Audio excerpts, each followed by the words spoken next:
বিষয়ে বলা সম্ভব হলো। তাই বলছি এই দুটোর সাথে কিয়ামতের ছোট ছোট আলামতগুলো সবগুলোই মোটামুটি কানেক্টেড। 2 নম্বরে আসেন, নবী সাল্লাল্লাহু আলাইহি ওয়াসাল্লাম বললেন ওয়ান তারাল হুফাতাল উরাতাল আলাতা রিয়াশাই ইয়াতাতাওয়ালুনা ফিল বুনিয়ান। যখন তুমি দেখবে, কয়েকটা বিশেষণ বলেছেন, সমাজের সবচেয়ে নিম্ন শ্রেণীর, সমাজের সবচেয়ে নিম্ন শ্রেণীর, রাখাল শ্রেণীর, খালি পায়ের খালি গায়ের, মানে নগ্ন দেহ নগ্ন পা রাখাল শ্রেণীর মানুষ, তারা উঁচু উঁচু অট্টালিকা নির্মাণের প্রতিযোগিতা করবে। বিষয়টা কি স্বাভাবিক? এটাও তো ওইটার মতোই যে মানদণ্ড উল্টে গেল, দাসী মনিবকে জন্ম দিল, এটাও তো মানদণ্ড উল্টেই মনে হচ্ছে। কিন্তু এটা হবে কিয়ামতের আগে, নবীজি বলেছেন তার পবিত্র জমানে অবশ্যই হবে। এটা যে হয়ে গেছে অলরেডি, এটা বোঝার জন্য কি আমার খুতবা দেওয়ার দরকার আছে? স্পেশালি আমরা যারা এই যে বড় বড় সিটিসগুলোতে থেকে অভ্যস্ত, ঢাকায় থাকি, নিউ ইয়র্কে থাকি, হ্যাঁ ব্রিটেনে থাকি, মেলবোর্নে থাকি, বড় বড় সিটিসগুলো, দুবাইয়ে থাকি, তাদের কাছে কি এই বিষয়গুলো চোখে স্পষ্ট দেখা যায় না? এমন কোনো হিস্ট্রি পড়েন না আপনি, এমন কোনো সময় কি গিয়েছিল পৃথিবীর উপর যখন পুরো পৃথিবীর এই হাইলি কনস্ট্রাক্টেড বিল্ডিংসের প্রতিযোগিতা ছিল? একটা সময় ছিল, সেটা হলো আদ এবং সামুদ জাতির সময়, যখন তারা নিজেদের মধ্যে এসব কনস্ট্রাকশন নির্মাণের প্রতিযোগিতা করত। আল্লাহ পাক ওদেরকে ধ্বংস করে দিয়েছে, কিন্তু ওইটা সারা বিশ্বে গ্লোবালি ছিল না, ওই একটা কওমের মধ্যেই সীমাবদ্ধ ছিল। এটা কিভাবে সম্ভব? রাখাল শ্রেণীর মানুষ অট্টালিকা তৈরি করবে। এখানে 3-4টা ব্যাখ্যা হতে পারে। এক,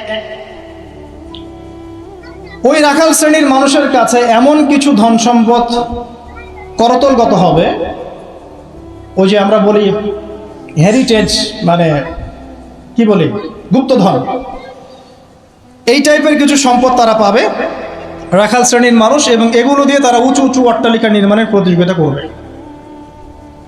এটা হয়েছে।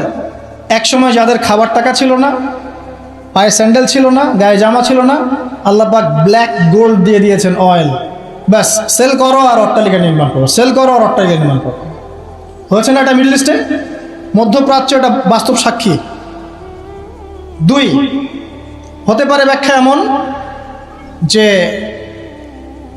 এমন কোন অর্থনৈতিক উৎস সারা বিশ্বে চালু করা হবে যার মধ্য দিয়ে নিতান্ত দরিদ্র মানুষেরা অট্টালিকা তৈরি করার সুযোগ পাবে। সেটা কি? সেটা হচ্ছে বর্তমান সভ্যতার রিবা এবং সুদভিত্তিক এই মনিটরি সিস্টেম। এই সুদভিত্তিক মনিটরি সিস্টেম এবং ব্যাংকিং সিস্টেমের মাধ্যমেই সম্ভব রাখালের অট্টালিকা নির্মাণ করা। সে গিয়ে বলবে আমি, আমার জমি আছে বা আমি জমি চাই, আমার ফ্ল্যাট দরকার, এটা দরকার, ওটা দরকার। কি করতে হবে? লোন দিতে হবে। ওকে লোন নাও, 1 কোটি টাকা নাও, তোমাকে 10 বছর সময় দিচ্ছি, 10 বছর পর তোমাকে 1,50,00,000 দিতে হবে। সে মনে করবে হ্যাঁ কোনো সমস্যা নেই, 10 বছর টাইম দেওয়া হয়েছে, একটু না হয় বেশি দিলাম চার্জ, বাট আমি তো আমার স্বপ্ন পূরণ করছি। অথচ সে বুঝতে পারলো না সে মায়ের সাথে জিনা করলো, যে খেলো সেও জিনা করলো, যে খাওয়ালো সেও জিনা করলো, যে সাক্ষী থাকলো সেও করলো, যে লিখে রাখলো সেও করলো। এর ফলশ্রুতিতে এলিট সোসাইটির খুব একটা সমস্যা হয়নি। এই রিবার মূল পরিণতিটা হচ্ছে যে দরিদ্র মানুষরা দিন দিন দারিদ্রতার অতল তলে যেতে থাকবে। খুব এলিট সোসাইটি যারা, ওদের খুব একটা সমস্যা হবে না। এটাই রিবা। যারা রিবাকে ফর্ম করেছে সারা বিশ্বে, ওই সভ্যতার কিন্তু খুব একটা ক্ষতি হচ্ছে না। যাদেরকে ও সুদ খাওয়াচ্ছে, IMF এর থ্রু দিয়ে বলেন, ওয়ার্ল্ড ব্যাংকের থ্রু দিয়ে বলেন, সবাইকে সুদ খাওয়াচ্ছে। ঋণ চাচ্ছ, ঋণ দিব, এইসব শর্তগুলো দেখে ঋণ দিব, তবে আমাকে এত % দিতে হবে, অত % দিতে হবে।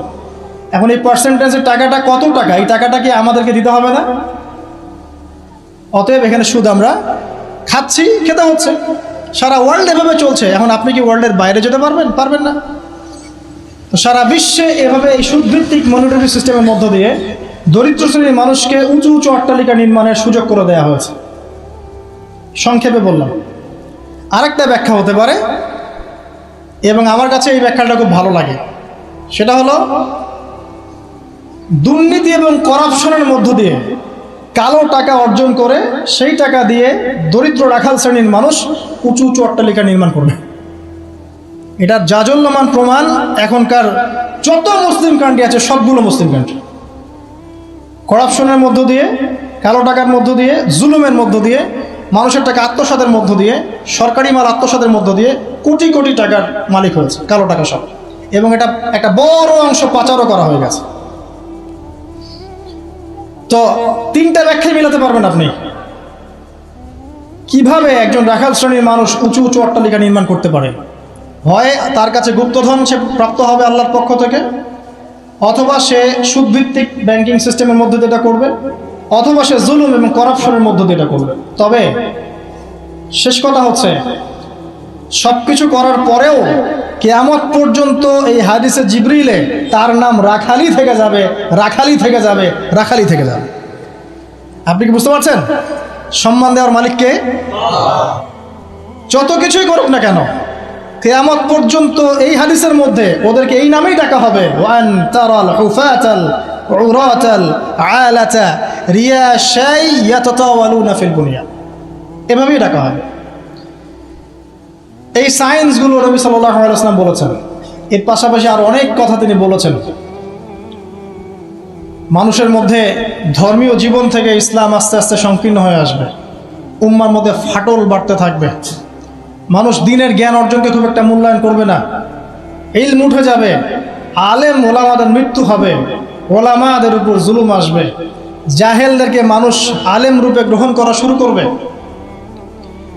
মানুষ ইসলামকে বিকৃত ব্যাখ্যা করা শুরু করবে, এবং এমন একটা সময় আসবে যে কাফের মুশরিক মুনাফিকরা পর্যন্ত ইসলামের ব্যাখ্যা নিয়ে মুসলিমদের সাথে তর্ক করবে। পারিবারিক বন্ধন ভাঙবে, বাবা মা সন্তান সন্ততি পারিবারিক বন্ধন ভাঙবে, প্রচুর জেনা বাড়বে এবং জেনাকে মানুষ হালাল মনে করবে, প্রচুর মাদক বাড়বে, মাদককে মানুষ হালাল মনে করবে, পরকীয়াকে মানুষ হালাল মনে করবে, বাদ্যযন্ত্রগুলোকে মানুষ হালাল মনে করবে, বিনোদনের নামে এন্টারটেইনমেন্টের নামে মানুষ এমন এমন হারাম কাজে লিপ্ত হবে যার ফলশ্রুতিতে তাদেরকে একদিন বানর এবং শুয়োর বানিয়ে দেওয়া হবে। আল্লাহ পাকের দয়া না থাকলে আর পৃথিবীতে যদি অন্য মাখলুক না থাকতো, আল্লাহ পাক আসমান থেকে বৃষ্টি বন্ধ করে দিতেন। এগুলোর ফলশ্রুতিতে মুসলিমদের উপরে দুর্দশা নেমে আসবে, দুর্ভোগ নেমে আসবে, খুনাখুনি বাড়বে, হারাজ বাড়বে। নবীজি বলছেন হারাজ হচ্ছে এমন বিষয়, একজন ব্যক্তি মারা যাবে, সে জানবে না কেন মারা গেলাম।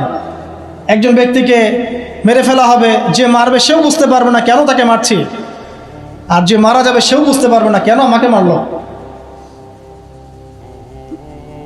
সবচেয়ে মারাত্মক হচ্ছে যে ফেমিনিস্ট রেভলিউশন বাড়বে, মহিলাদের মধ্যে বেপরদামি বাড়বে, ব্যভিচার বাড়বে এবং পতিতাদের সংখ্যা বাড়বে। এটা ফ্রি হয়ে যাবে, মানুষ সবার উন্মুক্ত হয়ে যাওয়ার সামনে, ইজি আপনার কাছে উন্মুক্ত হয়ে যাবে, মাদক ইজি উন্মুক্ত হয়ে যাবে, অশ্লীলতার প্রসার ঘটবে। তখন আল্লাহর রাসূল বলছে সাল্লাল্লাহু আলাইহি ওয়াসাল্লাম, আল্লাহ পাকের পক্ষ থেকে ভূমি ধসের আযাব আসবে, ভূমি ধসের আযাব আসবে, জালজালা ভূমিকম্প আসবে এবং আকৃতি পরিবর্তনের আযাব আসবে, মানুষের আকৃতি পরিবর্তন হয়ে যাবে। তিনি বলছেন সময়গুলো এমনভাবে যাবে যেন মানুষের কাছে মনে হবে যে গতকালটা আজকের চাইতে ভালো ছিল। মানুষের কাছে এমন মনে হবে গতকালটা আজকের চাইতে ভালো ছিল, গত বছর এই বছর হচ্ছে ভালো ছিল। মানুষের কাছে মনে হবে যে হায় আমি যদি কবরবাসী হতাম, কবরের পাশ দিয়ে হেঁটে যাবে আর বলবে হায় আমি যদি জীবিত না থেকে কবরবাসী হতাম। প্রকৃতিও পরিবর্তন হয়ে যাবে, প্রকৃতি ঋতু পরিবর্তন হয়ে যাবে, বৃষ্টিপাতের মধ্যে সমস্যা সৃষ্টি হবে, বন্যা বলেন, ভূমিকম্প বলেন, খরা, দুর্যোগ যা যা দেখছেন আল্লাহর পক্ষ থেকে গজব আযাব এগুলো ক্রমান্বয়ে বাড়তে থাকবে। এমনকি সময়কে কেন্দ্র করে বলা হয়েছে সময় পর্যন্ত সংক্ষিপ্ত হয়ে আসবে, এত দ্রুত টাইম পাস হয়ে যাবে যে মানুষ মনে করবে যে একটা বছর চলে যাচ্ছে একটা মাসের মতো, একটা মাস একটা সপ্তাহ, একটা সপ্তাহ একটা দিনের মতো, একটা দিন একটা ঘন্টার মতো। উম্মার দুর্দশা, নবী সাল্লাল্লাহু আলাইহি ওয়াসাল্লাম বলছেন তোমরা সংখ্যায় প্রচুর হবে, তোমরা বিভক্ত হয়ে থাকবে খণ্ডে খণ্ডে, তোমরা সংখ্যায় প্রচুর হবে, কিন্তু মৃত্যুর ভয় তোমাদেরকে পেয়ে বসবে এবং তোমরা আল্লাহর রাস্তায় আল্লাহর দ্বীনের জন্য সংগ্রাম করতে চাইবে। এতে করে তোমাদের উপরে বহিঃশত্রুর আক্রমণ চাপিয়ে দেওয়া হবে, জুলুম বাড়বে, মাজলুমের সংখ্যা বাড়তে থাকবে, জালেমকে অবকাশ দেওয়া হবে, জালেমকে ছাড় দেওয়া হবে, জালেমকে ছাড় দেওয়া হবে। সে জুলুম করতে করতে এমন পর্যায়ে নিয়ে যাবে যে মনে হবে যে তারা এই বিশ্বের নতুন ফেরাউন। জিউসরা শক্তিশালী হবে, জিউসরা শক্তিশালী হবে, ইসলামের এগেইনস্টে যে শক্তিগুলো আছে এরা শক্তিশালী হতে থাকবে, ওদের মধ্যে ইউনাইটেড বন্ড দেখা যাবে।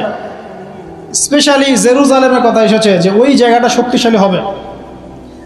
শাম এবং ইরাকের মাঝখানের যে পয়েন্টের কথা আসছে, এই জায়গায় ইসরায়েল নামক রাষ্ট্রের অস্তিত্ব তখন ছিল না যখন নবী সাল্লাল্লাহু আলাইহি ওয়াসাল্লাম এই হাদিস বর্ণনা করেছেন। এ তো কয়েকদিন আগে অস্তিত্ব লাভ করলো, আর হাদিস বর্ণনা করা আছে 1400 বছর আগে। জিউস আসবে, মাসিহুদ দাজ্জাল ইস্পাহান নামক জায়গার কথা আছে, এখান থেকে সে খুরুজ হবে, তার খুরুজ মানে আত্মপ্রকাশ, কিন্তু সে রুল করবে জিউসদেরকে দ্বারা।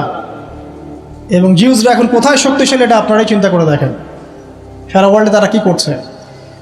তো ছোট ছোট যত আলামতগুলো আছে এগুলোকে যদি আপনি একত্রিত করেন, এই দুইটা আলামতের সাথে মেলাতে পারবেন। দাসী মনিবকে জন্ম দিচ্ছে, আর সমাজের সবচেয়ে নিম্ন শ্রেণীর মানুষ অট্টালিকা নির্মাণের প্রতিযোগিতা করছে। বাকি যে বড় বড় সায়েন্সগুলো আছে সেগুলো এখনো আসে নাই। আর আমরা চাই না আসলে যে আমাদের জীবদ্দশায় ওগুলো আমাদের সামনে আসুক। কেউই চাইবো না যে আমরা দাজ্জালকে দেখি, দাজ্জাল আত্মপ্রকাশ করুক, ইয়াজুজ আর মাজুজ ধেয়ে আসুক, ভূমিকম্প হতে থাক বড় বড়।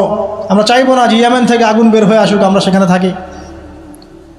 তো সামনে কি? আমরা যখন বলি যে কিয়ামত নিকটবর্তী, তার মানে এই না যে কালকে কিয়ামত হবে। মূলত এই বিষয়টা বোঝানো হয় যে কিয়ামতের সায়েন্সগুলো, নিদর্শনগুলো একটা একটা একটা একটা করে এমনভাবে আবির্ভূত হয়েছে যেন পুঁথি থেকে মালা ছিঁড়ে ছিঁড়ে পড়লে যত দ্রুত আবির্ভূত হয়, এভাবে এসেছে। বিগত 100 বছরে এমনভাবে এটা আবির্ভূত হয়েছে যেটা আপনি বিগত আগের সময়গুলোতে কল্পনা করতে পারবেন না। যেমন ফেমিনিস্ট রেভলিউশন, যেমন জিউসদের উত্থান, যেমন জায়নিস্ট মুভমেন্ট, যেমন পেট্রোডলার মনিটরিং সিস্টেম, যেমন সারা বিশ্বে মুসলিমদের উপর ম্যাসাকার জুলুম এবং দ্বীনের সংকীর্ণতা, এই জিনিসগুলো লাস্ট 100 বছরের বেশি এসেছে। আমরা জানি এর আগেও এগুলো এসেছে আবার ঠিক হয়েছে, এসেছে আবার ঠিক হয়েছে। বাট 2000 বছর পর জেরুজালেমে ইহুদি রাষ্ট্র গঠিত হয়েছে, এটা আগে হয়নি কখনো। এবং এরাই তারা যারা মাসিহুদ দাজ্জালের সাথে এই বিশ্ব শাসনও করবে এবং ওর সাথেই তারা ঈসা ইবনে মারইয়ামের হাতে মারাও পড়বে ইনশাআল্লাহ। সামনে মালহামা আছে, আর কি আছে?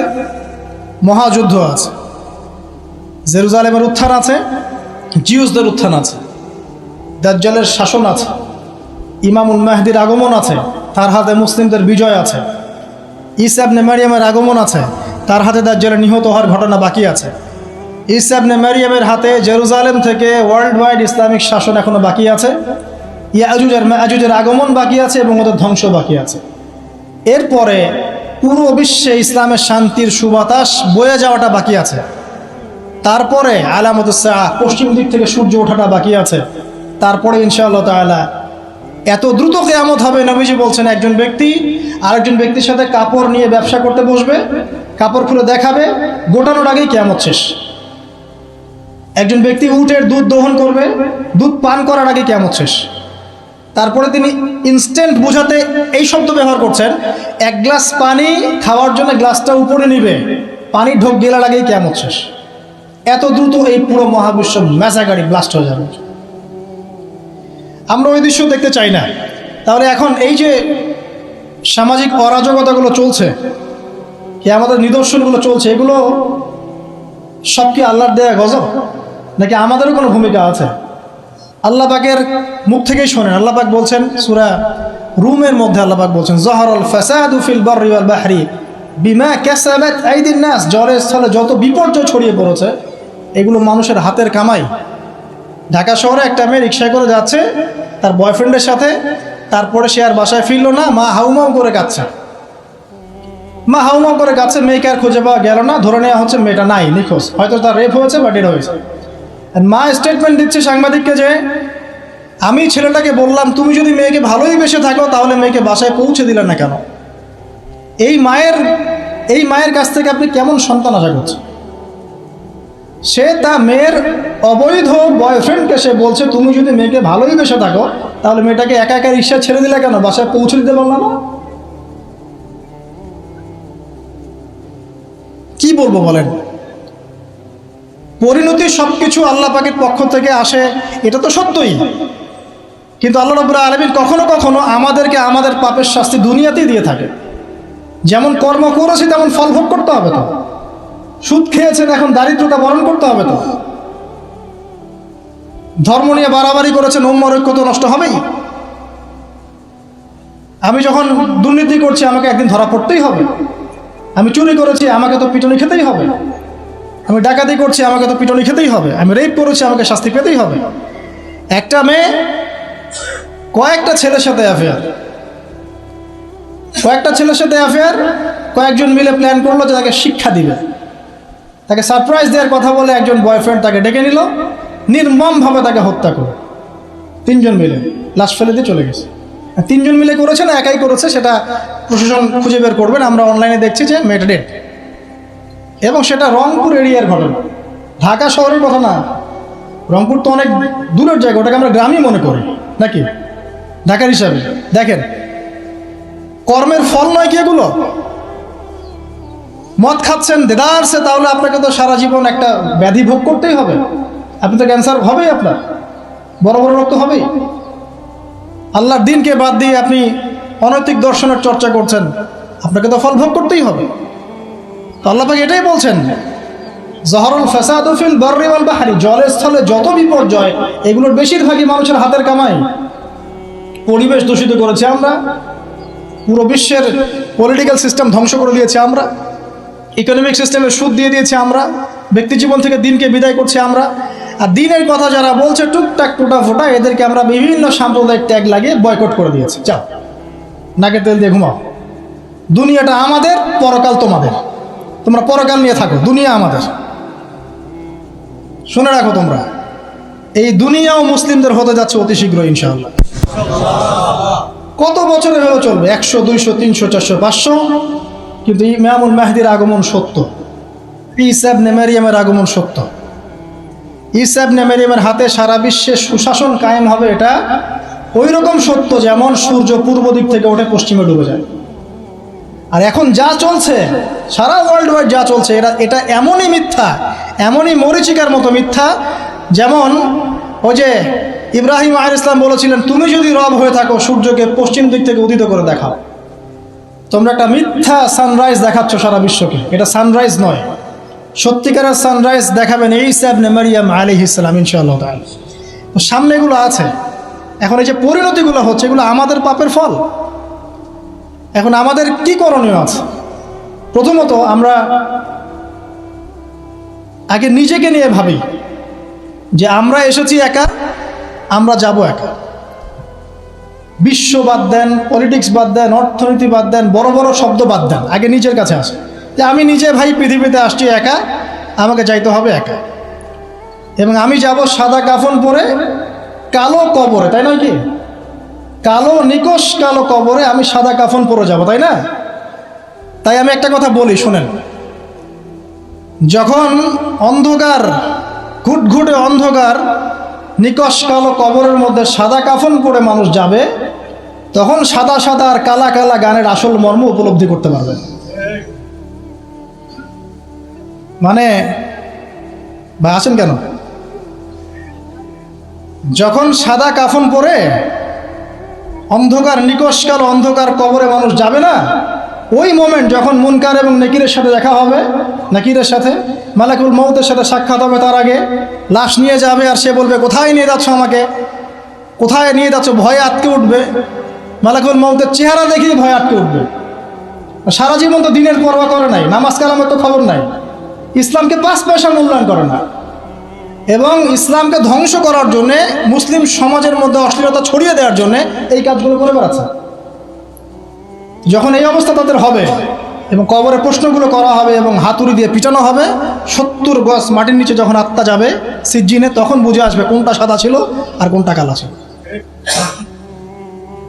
মানুষ মুসলিমদের, স্পেশালি যুবকদেরকে, যুবক যুবতী, আমাদের ইয়াং টিনেজারদেরকে এমনভাবে ইনফ্লুয়েন্স করা হচ্ছে এগুলো দিয়ে, মনে হচ্ছে পর্নই আসল জগৎ, মনে হচ্ছে এই মাদকই আসল জগৎ, এই সিগারেটটাই আসল, এই গান বাজনা মিউজিকই আসল, এই কনসার্টগুলোই আসল। এবং এগুলোতে যেহেতু মজা আছে, একটা লাজ্জাত ফ্লেভার পাওয়া যায় ইনস্ট্যান্ট, এই জন্য যুব সমাজ দ্রুত এর পিছনে দৌড়ানো শুরু করছে। আর একটা যুবকদেরকে যখন আপনি একটা জাতির যুবকদেরকে মেরুদণ্ড ভেঙে দিবেন, তখন এই জাতি কখনোই আপনার এগেনস্টে দাঁড়াতে পারবে না। সুদূর প্রসারী নীল নকশা এটা মুসলিম যুবকদেরকে আল্লাহর দিন থেকে সরিয়ে দেওয়ার জন্য। এদেরকে প্রমোট করার মিডিয়ার অভাব নাই, পত্রিকার অভাব নাই। তাহলে আপনি কি করবেন এখন? প্রথমত আপনি নিজেকে চিন্তা করতে হবে যে আমি মুসলিম, আগে আমাকে বাঁচতে হবে, এবং আমার ছেলে আমার মেয়ে এদেরকে আমি অন্তত এই পথে দিব না। যদি এদেরকে পড়ানোর কোনো প্রতিষ্ঠানই না পাই, নিজে প্রতিষ্ঠান করে ওকে পড়াবো ইনশাআল্লাহ। যদি সেটাও না পারি, আমার কাছে একা একা বসে শিখবে ইনশাআল্লাহ, কি সমস্যা? যদিও এটার পক্ষে আমি খুব স্ট্রং মত দেই না, আমাদেরকে চেঞ্জ করতে হবে সিচুয়েশন। যদি দেখেন কোনো অপশনই খোলা নাই, সবখানেই ফিতনা, সবখানেই ফাসাদ, কি করবেন? আপনার ছেলে মেয়েকে তো পড়াতে হবে। আমার ওয়াইফ আমাকে বলছে আমার বেবিকে আমি কোথাও দিব না। কি করবা তাহলে? তা আমি 10 বছর পর্যন্ত পড়াবো। সে মাশাআল্লাহ আরবি জানে, উর্দু জানে, ফার্সি জানে, সবই জানে, তা আমি পড়াবো ওকে। বললাম যে এভাবে হবে না, এভাবে হবে না। কতদিন আপনি আটকে রাখবেন সন্তানকে? যখন সে বাইরে যাবে দেখবে জেনা উন্মুক্ত, মেয়েরা উন্মুক্ত, বেপরদামি উন্মুক্ত, পর্ন উন্মুক্ত, সব উন্মুক্ত, মাদক উন্মুক্ত। সৎসঙ্গ না থাকলে, ভালো প্যারেন্টিংস না থাকলে, আপনার ভালো পরিবেশ না থাকলে, ভালো সোসাইটি কমিউনিটি না করতে পারলে আপনি আমি আমাদের সন্তানদেরকে বাঁচাতে পারবো না। ওরা ওদের দেহকে নষ্ট করবে না ঠিকই, কিন্তু ওদের আত্মাটাকে পুড়িয়ে ঝাঁঝরা করে ছেড়ে দিবে, আত্মাটাকে কলুষিত করে শেষ করে দিবে। আর সমাজের এই অসঙ্গতিগুলো যখন চলছে আর আমাদের আত্মা কাঁদে না, আমাদের খারাপ লাগে না, আমাদের পাপবোধ জাগ্রত হয় না, বুঝতে হবে ওই ঈমান আর আমাদের মধ্যে নাই যে ঈমান থাকলে এই পাপ দেখলে মানুষের খারাপ লাগা সৃষ্টি হয়। একজন আলেম বলেছেন, যখন দেখবেন বাসায় কোরআনের উপর ধুলা পড়ে গেছে, তখন বুঝে নেবেন যে আপনার কলমেও ধুলা পড়েছে। কি করব? নিজে বাঁচার জন্য আগে নিজেকে চিন্তা করতে হবে যে আমি আখিরাতের বান্দা, দুনিয়াতে এসেছি মেহমানের মতো। আল্লাহ কিছু দায়িত্ব কর্তব্য দিয়েছেন, টাইম শেষ হবে, আল্লাহ পাক টাইম দিয়ে চলে যাবে। কাউকে আল্লাহ পাক এখানে রাখেন নাই, দুনিয়াতে কেউ চিরস্থায়ী হয়নি। যত বড় পরাশক্তি ছিল, ফেরাউন, নমরুদ, হামান, কারুন, কেউ পৃথিবীতে চিরস্থায়ী হয় নাই। আজকের বিশ্বে যারা আছে বড় বড় পরাশক্তি, কেউ পৃথিবীতে চিরস্থায়ী হবে না। এগুলো শুধুমাত্র সময়ের ব্যাপার মাত্র, সময় চলে যাবে, এরাও শেষ, কেউ থাকবে না, না মুমিন, না কাফের, না মুশরিক, না কেউ না। অতএব যারা এসেছি তারা চলে যাবে, এই ফিলিংসটা সবার আগে জরুরি। এই ফিলিংসটা আসলে পরে আমার প্রথম দায়িত্ব হচ্ছে ইলম অর্জন করা, তারপরে লক্ষ্য স্থির করা যে আমার জীবনে তো একটা লক্ষ্য আছে। এভারেজ লাইফ লিড করবে সবাই, 1999 জন মানুষ এভারেজ লাইফ লিড করে, খায় দায় ফুর্তি করে, স্ত্রী সহবাস করে, বাচ্চা পয়দা করে, শেষ, ডেড, শেষ বয়সে ক্যান্সার, ডায়াবেটিস, মারা গেল। এটাই করতেই কি দুনিয়াতে এসেছি? দিন ইসলাম নিয়ে আমাদের কোনো স্বপ্ন নাই? যারা ইতিহাস পড়ে দেখেন, যারা যুগে যুগে ইসলামের অগ্রগামী ছিলেন, তারা কি আমাদের মতোই এভারেজ মুসলিম ছিলেন, নাকি এক্সট্রা অর্ডিনারি কিছু তারা করতেন? আর আমরা কি আমাদের উম্মার মধ্যে ছোটোখাটো বিষয়গুলোকে নিয়েই পড়ে থাকবো? আর কতদিন আমরা এগুলো নিয়ে পড়ে থাকবো? আর কতদিন আমরা একে অপরের গীবত, তহমত, সমালোচনার, হাত বাঁধার, পায়ে পা লাগানো, আর আমি এসব নিয়ে পড়ে থাকবো? তাও শান্তি পান, তারপরে আমাদেরকে দিনের জন্য কিছু করতে দেন। যুব সমাজকে করতে দেন, যারা এখন করতে চায় আগ্রহী, ওদেরকে কোনো রাস্তা দেখান।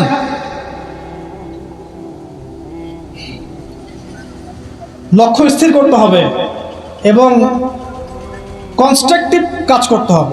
আবেগের বশে হুটহাট কোনো কিছু কাজ না, আবেগের বশে দিনই কাজ না। পরিবেশ পরিস্থিতি বুঝে কনস্ট্রাকটিভলি দিনের কাজ করতে হবে, গঠনমূলকভাবে, না শৈথিলতাবাদ, আর না কোনো উগ্রপন্থা, না কোনো চরমপন্থা। মাঝামাঝি জায়গায় থেকে হক বাতিলের পার্থক্য বুঝে পরিবেশ, সমাজ, দেশ, বিশ্বের পরিস্থিতি উপলব্ধি করে যখন যে ইনিশিয়েটিভ নেওয়া প্রয়োজন, সেভাবে কনস্ট্রাকটিভলি উম্মাকে এগিয়ে নিতে হবে। তার প্রথম শুরুটাই হবে জ্ঞান অর্জন দিয়ে। জ্ঞান অর্জন নাই, কিচ্ছু নাই। তারপর হচ্ছে আমল দিয়ে। জ্ঞান আছে, এবার আমল করতে হবে। যারা আমল করে না, প্র্যাকটিসিং মুসলিম না, এদের দ্বারা আল্লাহর উম্মার খেদমত নেবেন না। তাহলে বড় বড় কথা বলতে হবে না, আমল করে দেখাতে হবে।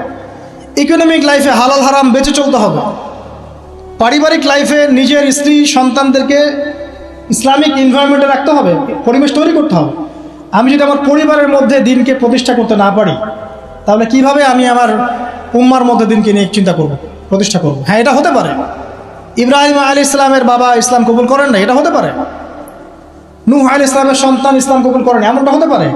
কিন্তু এগুলো রেয়ার ঘটনা। আর exceptional anything is not an example, একটা কথা আছে যে এক্সেপশনাল কোনো কিছু একটা কনস্ট্যান্ট ফিক্স এক্সাম্পল হতে পারে না। এগুলো ব্যতিক্রমধর্মী কথা, এটাও হতে পারে। কিন্তু আমাদের ইসলামিক প্যারেন্টিং আনতে হবে পরিবারের মধ্যে। আমাদের আগামী প্রজন্মকে নিয়ে স্বপ্ন দেখা শিখতে হবে। আগামী প্রজন্মকে কিভাবে মানুষ করব, কি পড়াবো, ওদেরকে কী খাওয়াবো, কোন এনভায়রনমেন্টে বড় করব। এমনভাবে পরিস্থিতি পরিবর্তন হচ্ছে, খারাপের দিকে যাচ্ছে। কোনো কোনো ক্ষেত্রে আইন শৃঙ্খলা বাহিনীর যে সদস্যরা আছেন তারা হিমশিম খেয়ে যান যে মানুষ এরকম পাপ করতে পারে। তাদের মাথার উপর দিয়ে যাচ্ছে যে মানুষ এইভাবে পাপ করতে পারে। একটা কথা আমি বলি, এখন এই যুগে মানুষ এমন এমন পাপ করছে, এমন এমন ক্রাইম করছে যা কোনো চোখ দেখে নাই, কোনো কান শোনে নাই, কোনো অন্তর কল্পনা করতে পারে না। আপনি প্র্যাকটিক্যালি দেখে নেন। তো এনভায়রনমেন্টটা চেঞ্জ করতে হলে আমাদেরকে পারিবারিকভাবেই চেঞ্জ করতে হবে, সোশ্যালি চেঞ্জ করতে হবে। কমিউনিটি দরকার, যারা ইসলামিক এই ফিলোসফিগুলো লালন করে তাদের মধ্যে একটা মিউচুয়াল বন্ধন দরকার। হৃদ্যতার ভালোবাসার, ওপেন মাইন্ডেড হওয়া, কনজাস্টেড না হওয়া, সংকীর্ণ মানসিকতার না হওয়া, এবং সাম্প্রদায়িক থটগুলো বাদ দিতে হবে। আমি একাই সঠিক, বাকি সব বাতিল। হ্যাঁ, আমি একাই ইসলামের মধ্যে আছে, বাকি সব খারেজি। মানে খারাজি, মানুষকে খারেজি বলতে বলতে বলতে নিজেই কখন খারেজি হয়ে গেছে তার ঠিক নেই। ও নিজে বাদ দিয়ে বাকি সবই খারেজি। মানে কোনো মিউচুয়াল আন্ডারস্ট্যান্ডিং নাই। যদি বাংলাদেশের কোনো মানুষ সব আলেমদেরকে একটা জায়গায় নিয়ে বসাতে পারে, বসে এক কাপ চা খাওয়াতে পারে, আমার মনে হয় এই কাজের ওসিলা আল্লাহ তাকে জান্নাত দিয়ে দিবেন ইনশাআল্লাহ।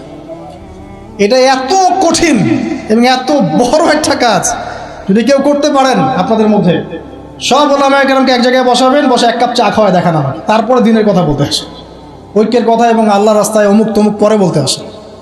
দেখেন এটা পারেন কিনা। তো স্বপ্ন দেখা শিখতে হবে পরবর্তী প্রজন্মকে নিয়ে, আমাদেরকে নিয়ে। আর লম্বা করছি না, ইকোনমিক লাইফটাকে হালাল হারামে মেনে চলতে হবে।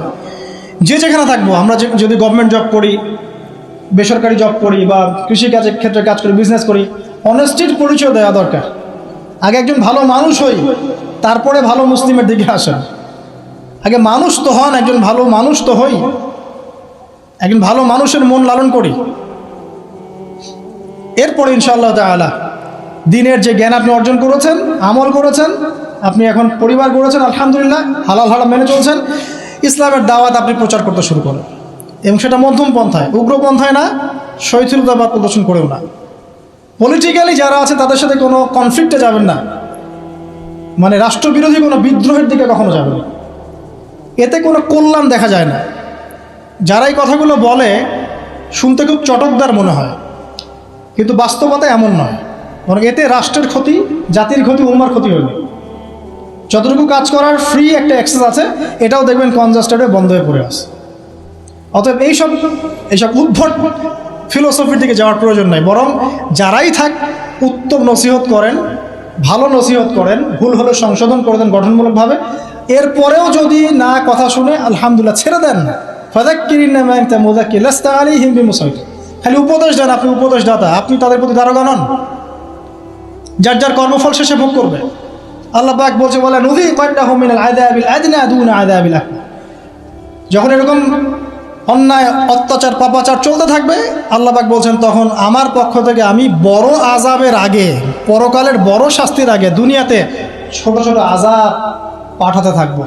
আল্লাহ তো বলেছেন পাঠাবেন, রিল্যাক্স থাকেন। ইনশাআল্লাহ তাআলা কনস্ট্রাকটিভলি এই কাজগুলো করতে পারলে আশা করা যায় একদিনে ফল পাওয়া কখনোই যাবে না। আমাদের নবীজি 23 বছর লেগেছে। আস্তে আস্তে ইনশাআল্লাহ তাআলা, আমরা না হোক আমাদের পরের জেনারেশন, তারা না হোক তারপরের জেনারেশন, তারা না হোক তারপরের জেনারেশন, একটা জেনারেশন আসবে পৃথিবীর বুকে, নিশ্চিত থাকেন, যারা ইনশাআল্লাহ আযজা ওয়া জাল এই দুনিয়া থেকে সমস্ত জুলুমের শেকড় উপড়ে ফেলে দিবেন ইনশাআল্লাহ।